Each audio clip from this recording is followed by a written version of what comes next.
Estamos no mês de agosto, CNBB, desde 1981, definiu considerar esse mês como o mês das vocações.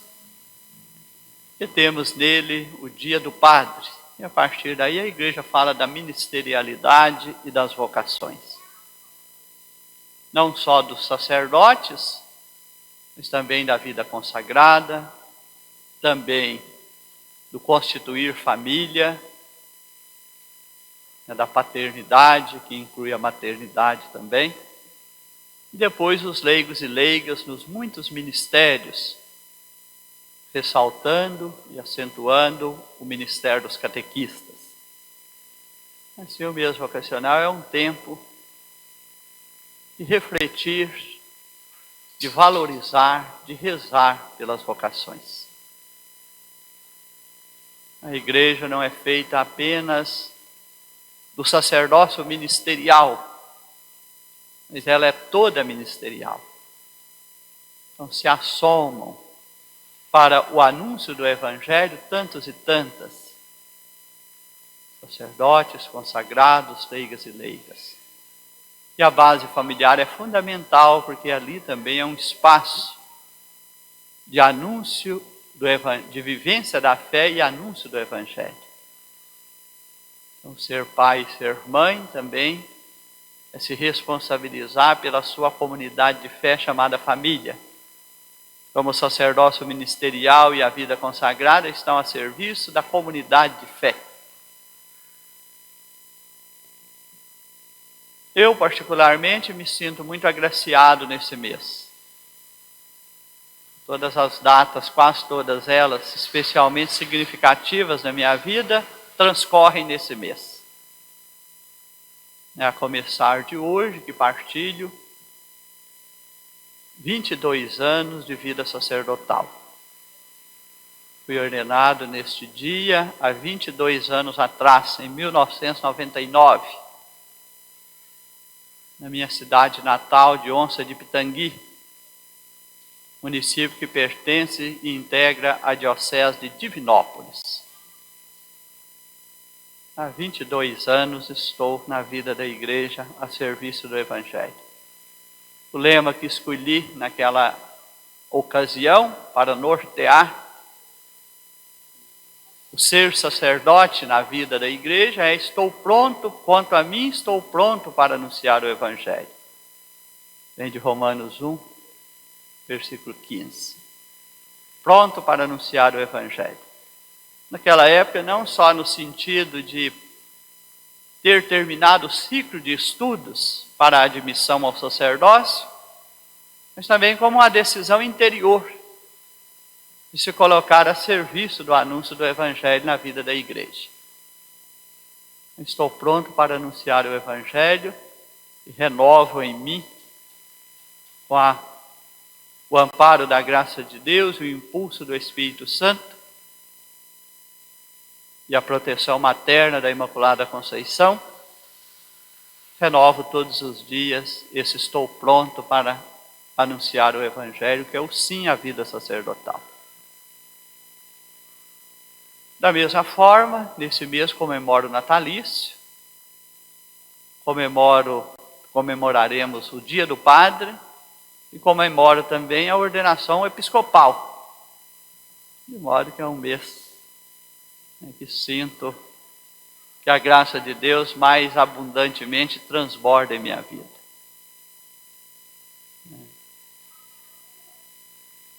E nesse dia quero agradecer a partir aqui da nossa catedral, e o fiz também enviando um cartão mensagem a todos os sacerdotes que servem na vida da nossa igreja diocesana de Sete Lagoas.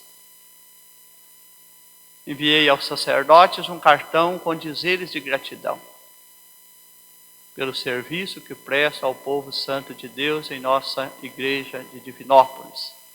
Nossa igreja de Sete Lagoas, Divinópolis é a minha de origem. A nossa igreja de Sete Lagoas. E ali pus que a alegria do chamado do Senhor renove em vossos corações sacerdotais a cada dia. O sacerdote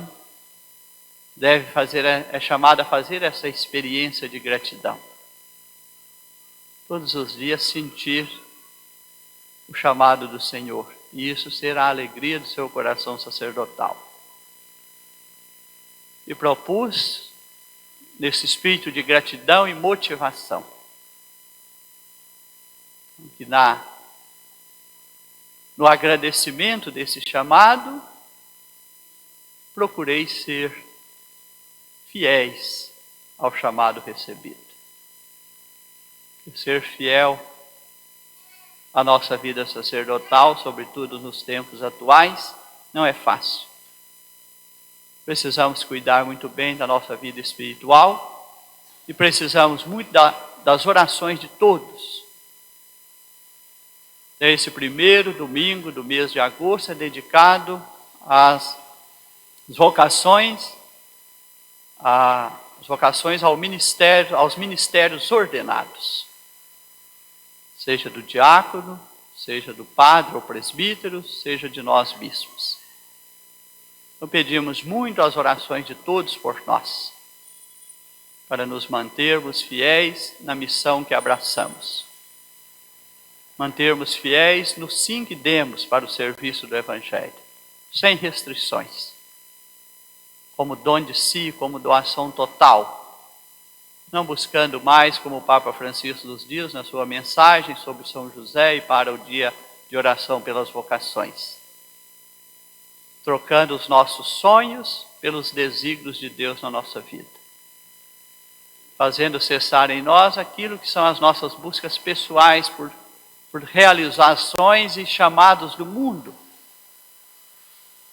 e colocando plenamente a nossa vontade na vontade de Deus, para que o nosso viver e o nosso agir sacerdotal sejam como o agir de Jesus,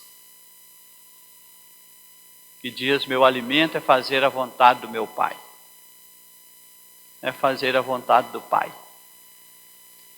A igreja nesse dia nos pede então oração para que despertem sempre na vida da igreja operários para a messe. Procurem em família ou individualmente durante todo esse mês rezar pelas vocações. A messe é grande e os operários são poucos. Motivemos nossas crianças, adolescentes, jovens e podemos dizer também adultos, que talvez sintam esse chamado e ainda não manifestaram, para que ao manifestar, que experimentam esse chamado, recebam de nós todo o apoio e ajuda para fazer o caminho de discernimento, podendo chegar ao ministério, aos ministérios ordenados. Então rezem pelos nossos seminaristas e pelo despertar de novas vocações.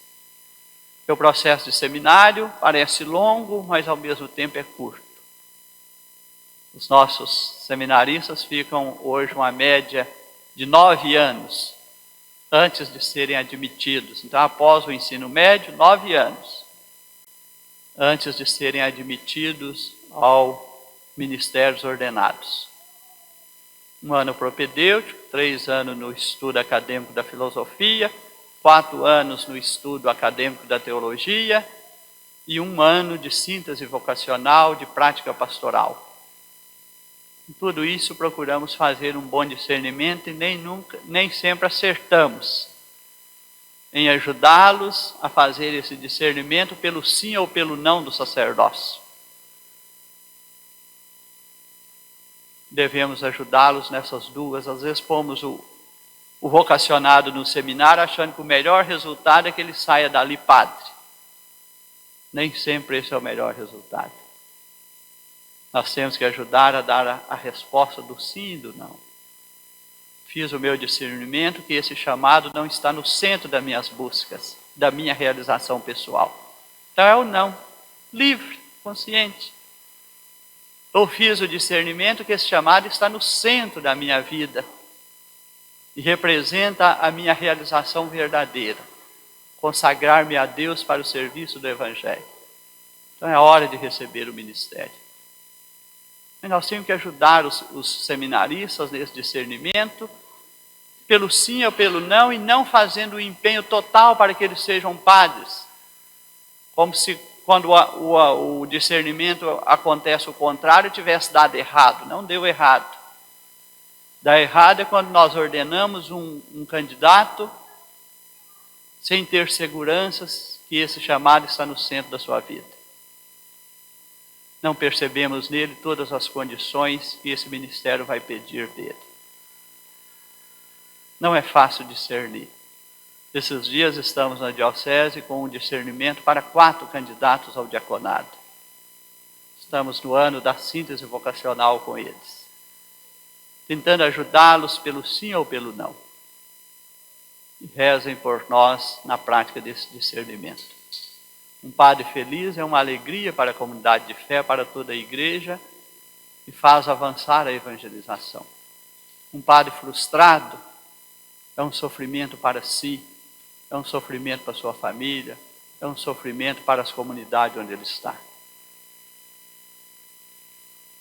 E dificulta a missão da igreja no anúncio do Evangelho. Então não queremos levar pessoas ao ministério que venham a se sentir de alguma forma frustradas porque abraçaram esta missão. Ela é sublime e bonita, é plena, desde que ela seja verdadeira. Não pode ter outro sentido no sacerdócio a não ser o dom de si. Se isso não for verdadeiro em nossa vida sacerdotal, não tardará as frustrações. Eu fico entre responder aos chamados do mundo e responder à minha entrega. Ninguém pode servir a 2 senhores. A partir desse momento, como Jesus, meu alimento é fazer a vontade do meu Pai. E a igreja, além de pedir orações, pede também, e a CNBB definiu, as missas do primeiro final de semana de agosto, a coleta praticada nessas missas é doada em favor do sustento e manutenção dos seminários. Nossa diocese tem a pessoa jurídica, do nosso seminário Pio X. Pio X. É a pessoa jurídica do nosso seminário. Então aqui em Sete Lagoas está o seminário Pio X, onde temos o ano propedêutico. E em Belo Horizonte nós temos a Casa de Formação São José, onde se faz a filosofia e a teologia. Então, para a manutenção do processo formativo, para o custeio, além da diocese fazer o seu investimento constante, as coletas praticadas nas celebrações desse final de semana serão colocadas, abrimos a conta específica para ali ter a prestação de conta devida. Então, os resultados dessa coleta vão para essa conta destinada ao custeio, ao sustento dos nossos seminários, ou do nosso seminário nas suas 2 casas. Isso é um pouco do que partilho na abertura do mês vocacional. E vamos continuar rezando semana a semana pelas vocações. No próximo final de semana, relacionado ao Dia dos Pais, vamos rezar pela vocação da paternidade, do constituir família. No Evangelho de hoje, nesse 18º domingo do tempo comum, temos uma continuidade do domingo passado, em que tivemos a abertura do capítulo 6 de São João, que é o capítulo conhecido como Pão do Céu, ou Pão da Vida. Então Jesus, nesse capítulo, está ali com seus discípulos, o primeiro, e tendo diante de si uma grande multidão. A primeira atitude de Jesus é ter compaixão daquela multidão.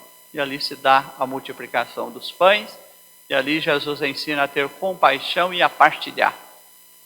2 atitudes fundamentais da vida cristã, da espiritualidade eucarística. A espiritualidade eucarística, se bem vivida por nós, nos leva a ser pessoas que têm o olhar e as atitudes de Jesus. O olhar de compaixão para quem está vivendo alguma fragilidade ou alguma necessidade. E um olhar e uma atitude de partilha, dar de nós, seja daquilo que materialmente podemos dar ao outro, como partilha dos bens materiais, seja aquilo que podemos fazer para o bem do outro, nossas atitudes de cuidar de quem está na fragilidade. Se eu tenho condições materiais para partilhar, dou do que tenho materialmente. Se eu tenho tempo disponível e me esforço a ter esse tempo, eu vou realizar algum voluntariado que ajude a cuidar de alguém. Às vezes esse chamado a cuidar de alguém está muito perto de mim. Às vezes está dentro da minha família, às vezes é um vizinho, às vezes é um conhecido que está vivendo situação de fragilidade, seja de necessidade material pelo desemprego na sua casa, seja porque está doente, seja porque está idoso. Precisa de alguém ali próximo para dar os cuidados necessários. Tudo isso é da espiritualidade eucarística. A Eucaristia nos tira do isolamento. A Eucaristia nos tira do egoísmo e do mundo fechado em nós mesmos. Era uma provocação grande. E esse capítulo da Eucaristia em João, ele é intenso e posso dizer que não tem final feliz. Jesus vai intensificando o discurso e vai incomodando seus interlocutores, aquela multidão e aqueles que estão à sua volta, vai colocando a proposta do segmento com clareza. E qual é o desfecho desse capítulo? Quase todos foram embora, não suportaram as palavras de Jesus. Em grande parte foram embora. E o que fez Jesus? Pediu que voltassem? Nada. Jesus ainda virou para os 12 e disse: vós também quereis ir embora? É o momento. Então, o capítulo de João é muito intenso. O capítulo 6 de João é muito intenso. No final, Jesus vai dizer: ou abraçamos a proposta do discipulado à altura desse dom de si, que é Jesus para nós. Quem me recebe como alimento vive em mim, eu vivo nele e terá a vida eterna. Ou tomamos outro caminho de vez. Vós também quereis ir embora? Mas Pedro dá uma resposta que é a resposta da igreja e da comunidade de fé. A quem iremos, Senhor? Só tu tens palavras de vida eterna. Esse capítulo 6 tem que terminar assim para nós. A quem iremos, Senhor? Só tu tens palavra de vida eterna. Então eu coloco Jesus com sua palavra no centro da minha vida. Às vezes eu tenho uma fé intimista que eu coloco um Jesus que eu espiritualizei na minha vida. Mas eu não coloco um Jesus que é evangelho na minha vida. Eu não coloco o Filho de Deus no mistério da encarnação, se inserindo nesse mundo e nos ensinando o caminho do amor a Deus e o amor ao próximo, para isso ser levado à plenitude. Eu coloco um Jesus que eu mesmo defino a meu critério, da minha espiritualidade intimista. Esse Jesus que eu falo que mora no meu coração, mas que não transforma a minha vida. Que não me faz um verdadeiro discípulo. Que não me compromete em viver o Evangelho. Então, para isso, Jesus diz: quereis ir embora? Aí Pedro responde: só tu tens palavra de vida eterna. Então, estamos, Pedro diz, em nome da igreja, esse Jesus ao qual seguimos tem palavra de vida eterna. E Jesus mesmo vai dizer: eu sou o caminho, a verdade e a vida, ninguém vai ao Pai senão por mim. Ele é a palavra de vida eterna, ele tem palavra de vida eterna, como ele dá o pão que vem do céu, e ele é o pão que veio do céu. O Pai o enviou a nós. Assim como Moisés, na primeira leitura, está conduzindo a casa de Israel, tirando da libertação, da escravidão do Egito, para levar a terra prometida, é a promessa de Deus, e quem conduz o povo é Moisés. Jesus também vem até nós como dom, como oferta e como promessa de Deus. para nos tirar da escravidão, do pecado e da morte e nos levar à vida eterna. Nós vamos nos fazer discípulos, somos chamados a confiar nele e a colocá-lo no centro da nossa vida. Como a casa de Israel é chamada a confiar em Moisés, o que está tendo dificuldade no texto de hoje. Diante da primeira dificuldade, a casa de Israel começa a murmurar contra Moisés. Por que não ficamos lá no deserto, sofrendo privações, escravidão, mas tendo pão com fartura? Então Deus diz através de Moisés: eu farei chover para vós o pão do céu. Farei isto para que eles possam crer. Porque eu ouvi a murmuração desse povo. Então Deus ouve a murmuração. Assim sabereis que eu sou o Senhor, vosso Deus. Ouvi a murmuração, vou fazer chover pão do céu, e assim sabereis que eu sou o vosso Deus. O que eles querem de Jesus? Alguma prova de que ele é o Filho de Deus. Então Jesus está sendo contestado, que sinais realizam? A obra de Deus é que acrediteis naquele que ele enviou. Que sinal realizas para que possamos ver e crer em ti? Moisés está à frente e o povo murmura contra Deus. Não vê nele o enviado de Deus para conduzi-los à terra prometida. Aqui estão exigindo de Jesus sinais para que possam ver e crer nele. E Jesus diz que a obra de Deus é que acrediteis naquele que ele enviou. E acreditar aqui significa tornar-se discípulo, seguir de perto, acolher a proposta de vida que ele nos traz. E vem a recordação do Antigo Testamento. Nossos pais comeram maná no deserto, como está na Escritura, e Jesus traz para o hoje da sua presença. Que o hoje da presença de Jesus realiza a plenitude deste acontecimento do Antigo Testamento. O acontecimento do Antigo Testamento é sair da escravidão, não trocar a sua dignidade em meio à servidão.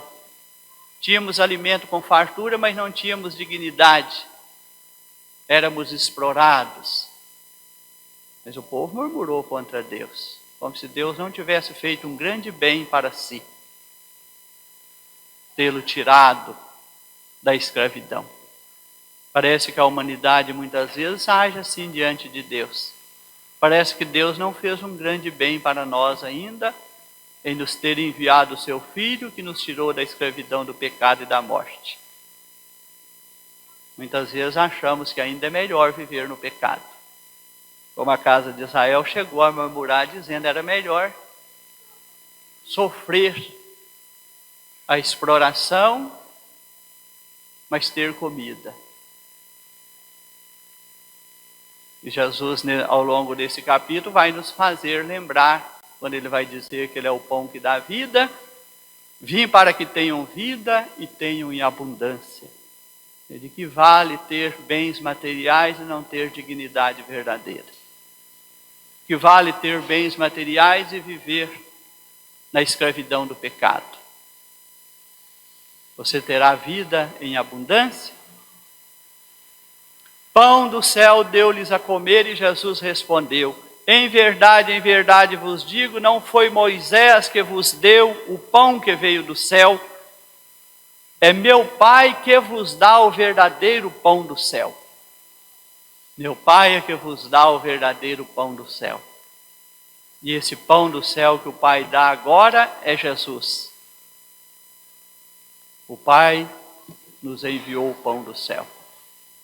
Lá deu o maná à casa de Israel, aqui nos deu Jesus. Ele é o pão do céu.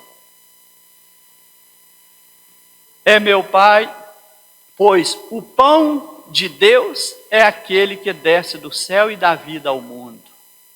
Aqui lembramos João 10.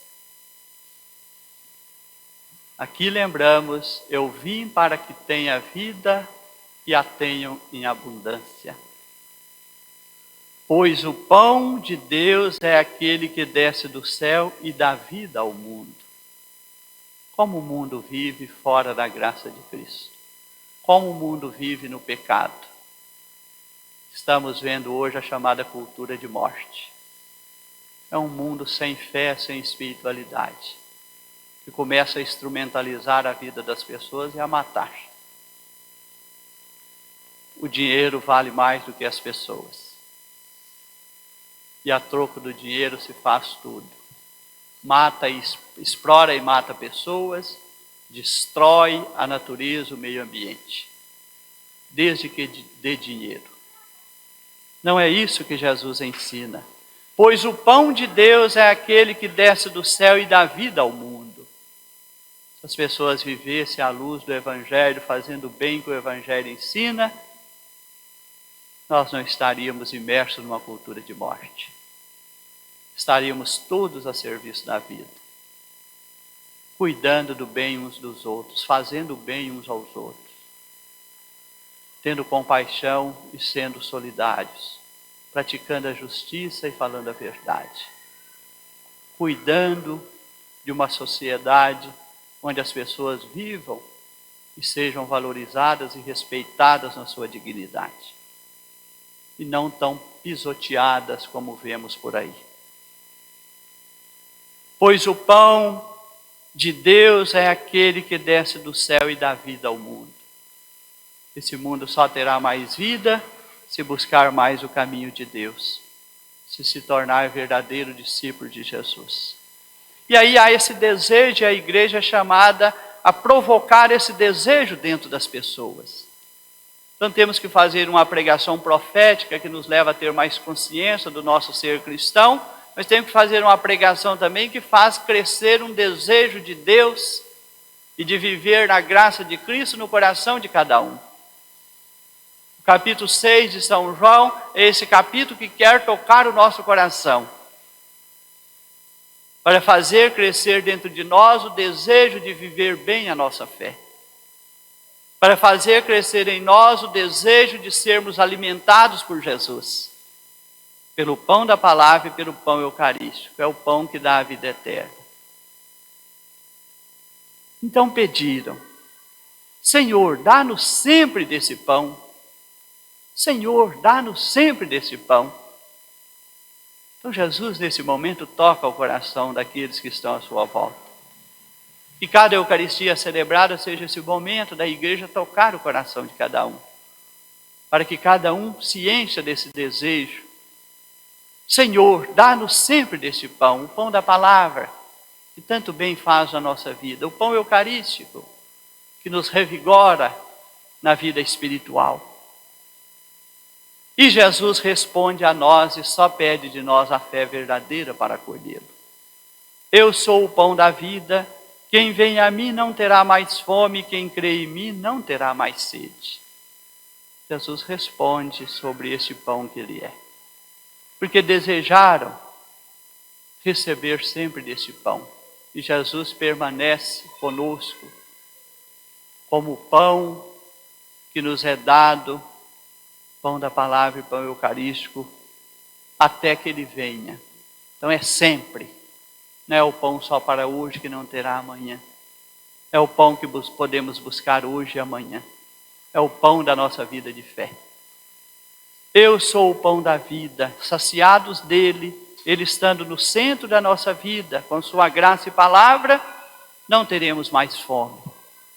Não seremos iludidos pelas propostas do mundo que nos deixam no vazio. Quem crê em mim nunca mais terá sede, seremos plenamente saciados e nessa saciedade teremos nossa alegria verdadeira. Assim seja.